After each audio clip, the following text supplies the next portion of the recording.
형, 일본 역사에 대해 좀 알려줄래? 일본은 시대 구분이 왜 그렇게 많은 거야?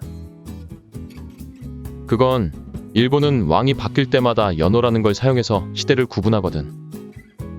또 어떨 땐 정치 중심지나 문화적 변화에 따라도 나누다 보니 복잡하게 느껴질 거야. 하지만 형이 간단하고 쉽게 정리해줄게. 원래 일본엔 수렵과 채집 생활을 하던 조문인이 살았어. 이때 조문 토기도 만들었고, 그런데 한반도와 중국에서 새로운 사람들이 일본으로 넘어가는데 이들을 야요인이라고 해. 그들이 벼농사와 철기 문화를 전해주면서 점차 두 집단이 섞이게 되지. 이런 흐름 속에서 점차 부족 사회, 계급, 그리고 왕국 같은 체계가 생기고 4에서 6세기쯤에는 야마토 정권이라는 통일 정권이 등장하게 돼. 이때 일본이라는 나라의 기틀이 마련됐지.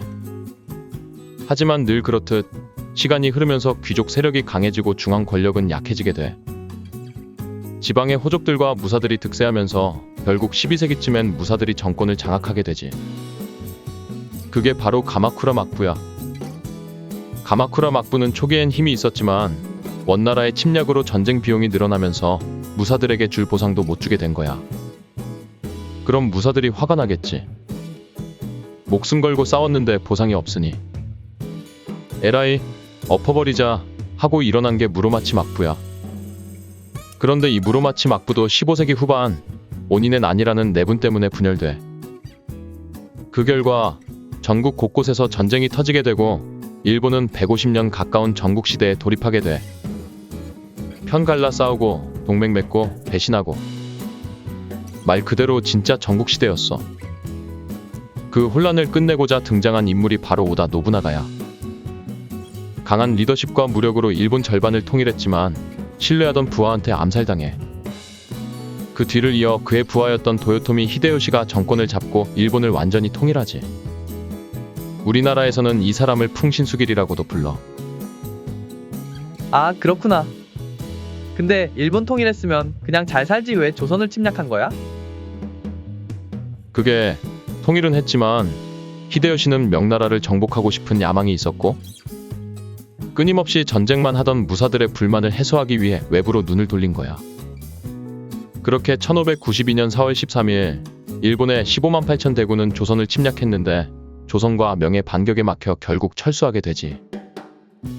그 후 히데요시도 병들고 죽으면서 후계자 다툼이 벌어졌고 그 틈을 타 도쿠가와 이에야스가 정권을 잡게 돼. 그리고 수도를 교토에서 에도 지금의 도쿄로 옮기면서 에도 막부를 세워. 에도 시대는 약 250년간의 평화와 쇄국 정책이 이어졌고 엄격한 신분제, 무사 중심의 봉건 사회가 유지됐지. 그러다 19세기 중반 서양 열강들이 문 열어라 하며 개항을 요구했고 결국 일본은 문을 열고 서양 문물을 받아들이게 돼. 이걸 메이지 유신이라고 하지. 정치, 산업, 군사 전반에 걸쳐 근대화를 추진하면서 일본은 점점 강대국이 되어가. 근대화 이후 일본은 전쟁을 통해 세력을 키우게 돼. 러시아와 싸워 이기고 1910년엔 조선을 강제 병합해. 이후 독일, 이탈리아와 손잡고 주축국으로 태평양 전쟁을 일으켜. 아시아로 팽창하려 했지만 미국의 경제 제재로 자원 확보가 어려워지자 진주만을 기습 공격하지. 하지만 미드웨이 해전을 포함한 여러 전투에서 일본은 밀리게 되고 결국 1945년 원자폭탄 투하 이후 항복하면서 전쟁은 끝났어. 전쟁 이후 일본은 거의 초토화됐지만 1950년 한국 전쟁 때 미국의 군수물자 기지 역할을 하면서 산업 기반을 빠르게 회복해. 그리고 전자, 자동차 산업을 중심으로 급속히 성장하면서 한때는 세계 2위 경제대국으로 불렸지. 특히 1980년대 일본은 버블 경제 시기를 맞이하면서 부동산, 주식, 수출 모두 초호황이었어. 도쿄 땅값으로 미국을 산다는 말이 있었을 정도로 경제가 미쳤었지. 근데 1985년 미국과 주요국이 맺은 플라자 합의가 문제였어.